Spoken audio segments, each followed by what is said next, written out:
Hi everybody, I'm here to show you RDP8 testing. I'm connecting to a Windows 2012 box running RDP8, and I'm connecting from Windows 8 because it's the easiest way for me to really show RDP8 is running in these tests. To start with, I want to bring up the charms menu here because I didn't realize I closed it.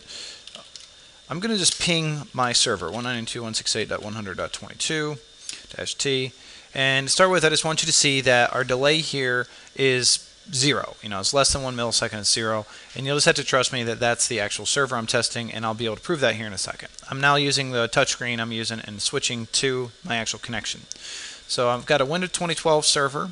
To prove that I'm running RDP8, the easiest way to do it is click connection down here, and it says that I've got an excellent connection and UDP is enabled. For anyone reading my articles at Gartner, you know that RDP8 supports UDP now, so that's a new feature of RDP8. So that's how you would tell.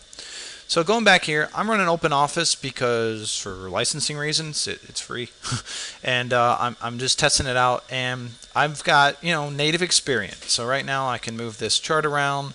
I can move it up, I can move it down. It's outstanding experience moving around. But what you don't know is the noise that you might hear in the background is the fan of a WAN emulator. I'm running this entire system through a WAN emulator so we can do some fun testing here. So everything I just did was captured right here. So probably as I logged in and started moving the image around, I spiked up to about 3 megs, 3.75 megs bandwidth, 4 megs, call it that. And I'll do it again just so you really get an idea of what I'm doing. So move this around, make it bigger, make it smaller. Most of all, I want you to see that I really am getting the experience. When I let go, it's immediately there. That's going to change as we move along this test. But now let's go back to this to see that. Again, I spiked up there. I actually got a bigger spike this time because when you change an entire screen, you're changing a lot of information. So every time I kind of Alt-Tab, you get this big spike of information change. But anyway, so you kind of get the idea. I make changes, things change on the screen, and this happens. Well, right now, what I want you to pay attention to is that I have 50 megs of bandwidth on the down and 50 megs on the up, and then there's 0 delay, 0 loss on both sides. So this is a really good network. I could have done 100 megs, but really when it mattered, we're spiking at these lower rates. But I also want you to see me spiking at higher rates than that. So this is the test I'm really going to focus on, but I also want to show you some other testing. So I brought up my blog on Gartner, and I'm just going to scroll down the blog, I'm going to scroll up the blog, I'm going to click on an article I wrote. I have not done this before, so this is no way this can be cached. And I also, let's just go ahead and take a look what happened on the spike there. Not very much, a lot of text, so we're spiked around 2 megs. And now let's do images. So I did Gartner, just so copyright reasons, I should be safe. I'm just scrolling up and down on searching images of Gartner. And this just tons, the entire screen is changing, right? So this is going to be quite a bit of bandwidth. So just quick up-down scroll of that, and let's see what kind of bandwidth I use. So here you see I spiked around 20 megs. So a lot more bandwidth use because a lot more screens are changing. So now I'm going to go ahead and just reset this test because I want this to go back to kilobyte level. And we're going to go inside the WAN emulator I'm using, which is an AppSite WAN emulator. And we're going to start messing with things. I'm going to leave the bandwidth alone for the time being. So I'm going to increase the latency, though, to 75 milliseconds, so 150 milliseconds round trip. And I'm just going to go ahead and introduce 1% packet loss round trip as well. So apply that. I want to verify that that actually did take. See that I haven't changed my bandwidth, but I have introduced some loss, and introduced some latency, and I've introduced some loss. And again, on the other side, 75.5, making a total of 150 milliseconds delay. Now I'm going to go back to my local client, and I want you to see that yes, from my local client, I was at 0, and now I'm at 150. So this is a true test from where I am. And now let's have some fun here.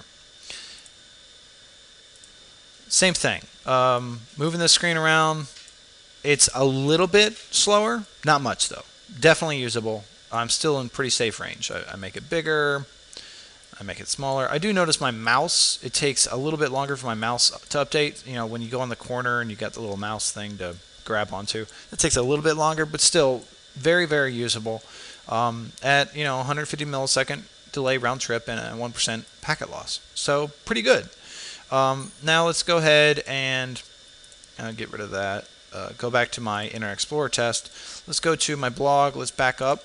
And let's do a different blog. I just scrolled down with the mouse, by the way. I'm waiting for it. There it goes. Appliance versus this, and I'm just going to scroll down, up. Very native speeds, completely usable. And we'll back up to the start. And then let's do the images. My image search. There it goes. And I'm going to do the same thing. So scroll down, down, down. Now you can see it's actually a little bit delayed behind me. Actually, quite a bit. So when I've got a lot of stuff going on, you know, higher amounts of bandwidth being needed with this amount of packet loss delay, it's not as smooth. And let's go ahead and just take a look at what happened here. You know, I was spiking now in the 5 meg range, which is interesting because in the first test we were spiking in the 20 meg range, but all I did was introduce 150 milliseconds total delay and an 1% loss. So not a very bad, not a terrible WAN link, but we're not getting nearly as much bandwidth, and we should be. I mean, we just did the same test, so I'll try it again, see if, you know, it's just a fluke. But no, I mean, we can obviously see, hopefully the video is capturing it well, that it's much jerkier than it was before with minor amounts of delay and loss added. And I got to be careful doing this too much because eventually caching will take over and then it will give me artificial rates. In fact, let's change this just to make sure caching isn't causing my problem right now. Let's do set of Gartner images. Let's do Google images. Yeah, there's some Google stuff. So let's just scroll up and down here. A lot more colorful. It's still jerky. And going back up. Alright, let's see what happened. So there, we see that with a little bit of loss and delay, I actually can't spike. Even though the Google page was quite a bit more graphic intensive than the Gartner page, you know, a lot more color, a lot more stuff going on. We just can't get to those higher rates when we get to this type of latency and loss going on. So let's back off on the bandwidth. Instead of doing that, let's do 1 meg of bandwidth. 1 meg. Now keep in mind, only thing I've so far really picked on is when we have a large amount. When we need 20 megs of bandwidth in the original test, we're only getting about 5, and so it gets a little bit jerkier. But keep in mind, when I actually do this test, it's still very good. Right now, I haven't changed anything, right? The test is still good. I haven't hit apply on those new settings, in case you're wondering. So this is still pretty good. Now let's go back to this, and I change it to 1 meg, which is still quite a bit. I'm going to apply those changes. And I'm going to go back to my monitor, just because, again, I want to make sure this is working. You can see I now have 1 meg, 75, everything in 1 meg. So I'm going to hit reset just because I want to get zoom in on this. Because now we're not going to get above a meg, right? So let's minimize that, minimize this. So still not the worst connection in the world. 1 meg of bandwidth for just a single user, mind you, and not a ton of loss. So now we're going to do the same test. I'm just going to drag it down. I let go. 1, 2, 3, 3 or 4 seconds. I'm going to move it to the other side of the screen. I let go. 1. That went really quick. That was pretty good. Here I'm not changing anything, so it's probably cached a good part of it, which makes it quicker. Now let's make it bigger. 1, 2, and so you start seeing this delay. It's something that users might be okay with. I think you've kind of gotten on that border where I start calling it sluggish. It's just sluggish. It's not terrible. It's just sluggish. So there it goes, moving around. Very different experience. So I still have quite a bit of bandwidth for a single user session, but not everything is graphics. So let's minimize this, and let's bring up that blog article again. There we go. Here comes the blog. I'm going to click on another one this time. And we're going to scroll through this. Very, very nice. Very quick scrolling. It's text-based, not a lot of graphics. You saw a little bit of delay there because there were graphics at the top of the screen. But text-based, it's actually very good now. But shouldn't be that surprising. I mean, text doesn't take a lot of bandwidth, and I still have a meg here. So I'm just going to type as fast as I can. Obviously, text does just fine. But any type of graphics, any type of web scrolling is obviously going to get pretty bad. So here I am at that Google test doing now 1 meg, which again is still quite a bit for a user, and I'm scrolling, I let go, and nothing is happening. The scroll is, yeah, now it's starting to move down the screen. I've let go a while ago, and there, it finally got to where I was going. So that's a full meg of bandwidth. I haven't changed latency or delay in a while, and you know, it's not the happiest thing in the world. Let's go back to the Gartner test and do the same thing here. Scroll down, going way down, I'm letting go, and I'm waiting, and I'm waiting, still waiting. Don't want to bore you on the video, but you got to see the delay. Okay, so there it is. It's caught up with me. So radically different experiences. So we see that at higher latency, RDP8 can do okay if there's enough bandwidth. But when we start restricting the bandwidth, and 1 meg is not really that restrictive. In a typical test, I like to talk about 512K or below. 256K is probably something most people would scale by, but just do 512K. And again, I'm not changing latency or loss, applying it, verifying it. And you see here before, as I was scrolling around, it just constantly was capped out at 1 meg. So that's why I wanted to reset that so it'd be easier to see the hard cap. I'm going to reset again because now you're going to see a hard cap at 512K. So here, this is the experience at 512K with minimal loss.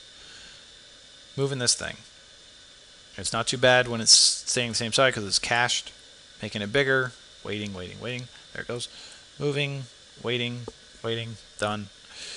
Making it bigger. And you actually can see where the image builds to a full quality.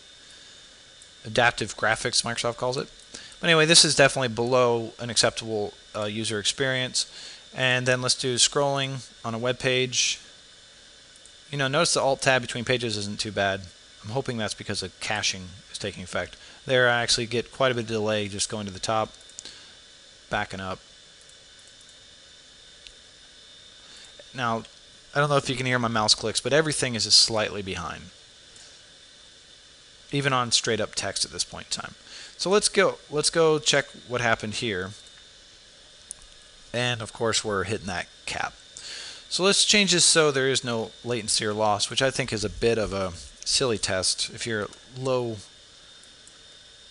on a WAN, you're going to have some latency, but regardless, I'm just going to drop all that and see what happens here. So no latency, no loss, just lack of bandwidth. So not much of a difference. Basically, RDP8, if you have enough bandwidth, it runs pretty well, even at higher latencies. If you don't have enough bandwidth, and here's a 512K circuit, which is quite a bit, a lot more than a lot of environments would want to give per user.